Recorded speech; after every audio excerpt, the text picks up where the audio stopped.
Abdullah Alhassan was sent by Saudi Arabia's central bank to do his doctoral studies in economics in the United States.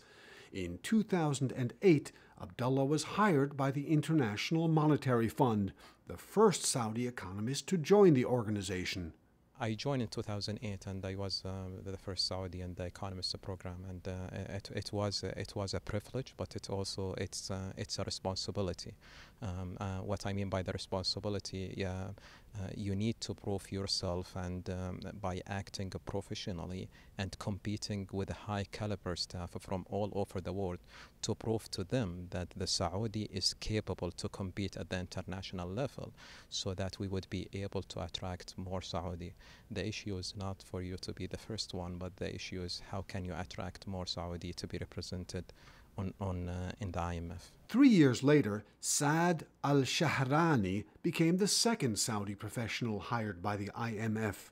He too had been sent by the central bank to do his PhD studies in America. Saudi Arabia now in the 8th rank among the world economies in the IMF as a big donor and as a big member. So this involvement and the openness to the international trade made Saudi Arabia play a big role to the dynamics of the international economics and trade. So from this point, the king point of view is to have some Saudis to work in these organizations, represent Saudi Arabia, get some ideas, have some skills, and go back when they skilled and with knowledge to work in the country and carry on and develop the work internally in Saudi Arabia. 9 months ago, Daniah Orkoubi became the first female Saudi professional hired by the IMF. She studied in America with a King Abdullah scholarship. I'm using this opportunity to thank King Abdullah for the scholarship program, because he opened the doors for all the Saudi students to go and get an education outside Saudi Arabia.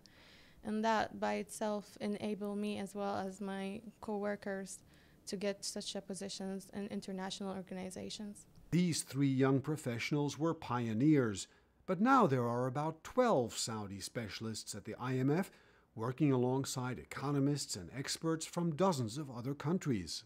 Saudi Arabia has been pushing for to have not only Saudi with the IMF, but pushing to have more Middle Eastern representation in the IMF. The Middle East region has been underrepresented for many decades, and given the Saudi economic power in the region, and its own share in the IMF, it's the only country that can push for the whole Middle East to be represented in the IMF. King Abdullah and his senior officials have been pushing in recent years to get the kingdom more involved with the IMF's work.